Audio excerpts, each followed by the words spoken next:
Hello and welcome to Wisconsin in Focus, powered by the Center Square. I'm Dan McCaleb, Vice President of News and Content of the Franklin News Foundation, publisher of the Center Square Newswire service. Joining me again today is the Center Square's Wisconsin correspondent, Benjamin Yount. How are you, Ben? We are in mourning.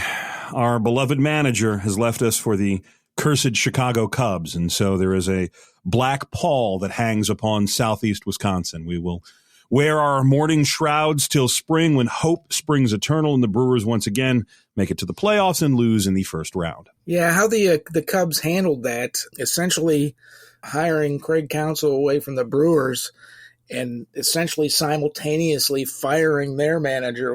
That's been the subject of sports talk radio in Chicago and the suburbs. I'll tell you that, Ben. I could only imagine. But hey, look, if somebody's going to pay me $8 million a year to do the same job that I was doing for far less than that, I have a resume and I will more than willingly submit it to whatever you want. You and me both, Ben.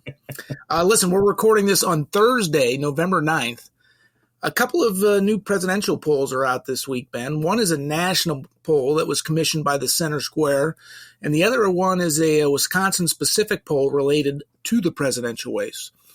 The Center Square's Voters' Voice poll surveyed more than 2,500 likely voters across the U.S., and while this poll shows former President Donald Trump continuing to wallop his Republican challengers in the GOP primary, it also reveals that Republican Florida Governor Ron DeSantis and Republican former UN Ambassador Nikki Haley would both beat President Joe Biden in hypothetical one-on-one matchups next November. But it also shows that Trump would lose to the current Democratic president. Interestingly, the Wisconsin-specific poll, and of course Wisconsin's an extremely important state in its role as a swing state, the Wisconsin poll shows the same thing, both Haley and DeSantis beating Biden in Wisconsin, but Trump losing to him. Tell us more, Ben. This is a reflection of I'm trying to find the right word, disappointment, distaste, distrust, choose whichever one you want, of the former president by suburban women in what we like to call the WOW counties, that's suburban Milwaukee, and the BOW counties, that's suburban Green Bay, the Fox Valley, that the former president just doesn't play with moderate to moderate Republican women in the suburbs. They don't like that he is a bully. We have heard this in poll after poll. We have seen this in election after election. And when you take the Wisconsin numbers and you put it into the same context of Tuesday's elections across this country, you see a somewhat difficult path forward for the former president. Now, you mentioned sports talk radio across Chicagoland. Conservative talk radio across the state of Wisconsin has been inundated with this battle between the people who love former President Trump and people who are questioning his viability going forward. And the line has been, it is not that Donald Trump can't win. Joe Biden, according to every poll, is not very popular and not very strong. It is that Donald Trump makes it more difficult for Republicans to win in Wisconsin and therefore win the White House. But these numbers are a continuation. They are not new. The new news, the surprise, the number that caught a lot of people off guard are the Nikki Haley numbers, where she has, according to the latest Marquette Law School poll, a 9-point lead, 53-44 over Biden here in Wisconsin. And you said it exactly.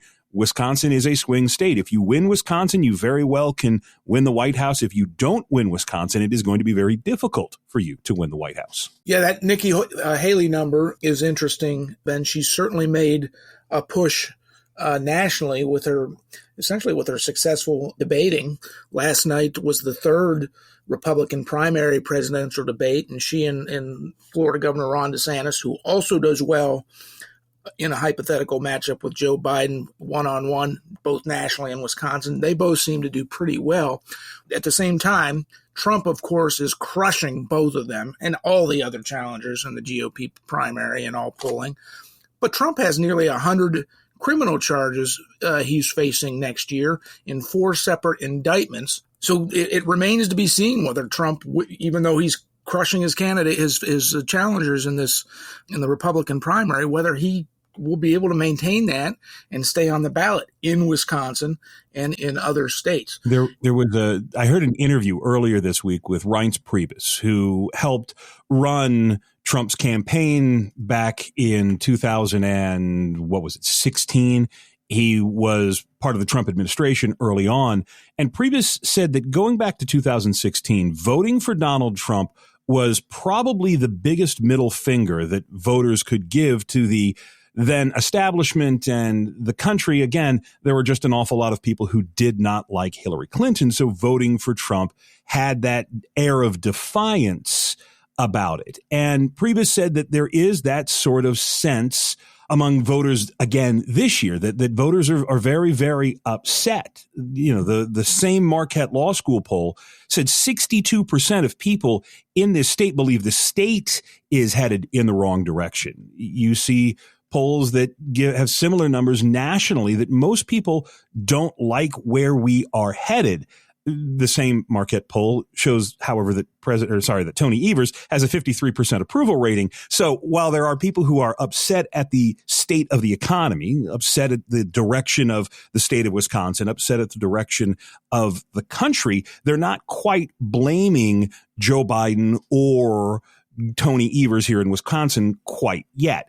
One more subhead or tab or number out of the Marquette Law School poll that's telling here in Wisconsin. Joe Biden, very unpopular. Just 42% have a favorable view of the current president. Donald Trump is even less popular. 37%, just 37% of people in the state view him positively. And that includes an awful lot of Republicans. Look, 1/3 of Republican voters essentially love Donald Trump. You could not get them to move off of Donald Trump for all the gold in the world. You've got 2/3, however, that would rather have somebody else. That includes a third or so of voters who, well, if Trump's the nominee, okay, they'll vote for him. You have that about third of the party left that would never vote for Donald Trump. But as has been said so much, it is cliche at this point. You win elections by addition, not subtraction. And that's what these numbers, that's what these polls are fueling, is this idea that, look, when you take a look at who's in this group of candidates, Nikki Haley brings voters to the Republican cause. Donald Trump drives them away. Convincing Trump trainers, the hardcore Trump supporters of that, is a vastly different task than simply opening up the questions, getting the answers, and telling you what the numbers are. This poll is great news if you're Nikki Haley, though she now needs to turn that into some fundraising in Iowa and New Hampshire and South Carolina and down the line. And I just work in Wisconsin. Thank God I don't have to worry about any of that. I hear you on that, Ben. It certainly is interesting, though, that despite all this data that the polling shows, dissatisfaction rates and everything like that, that Trump is still crushing his Republican opponents in the primary. First caucuses is in Iowa in January, followed closely by New Hampshire. We'll know more when people actually start going to the polls and voting for real rather than these polls.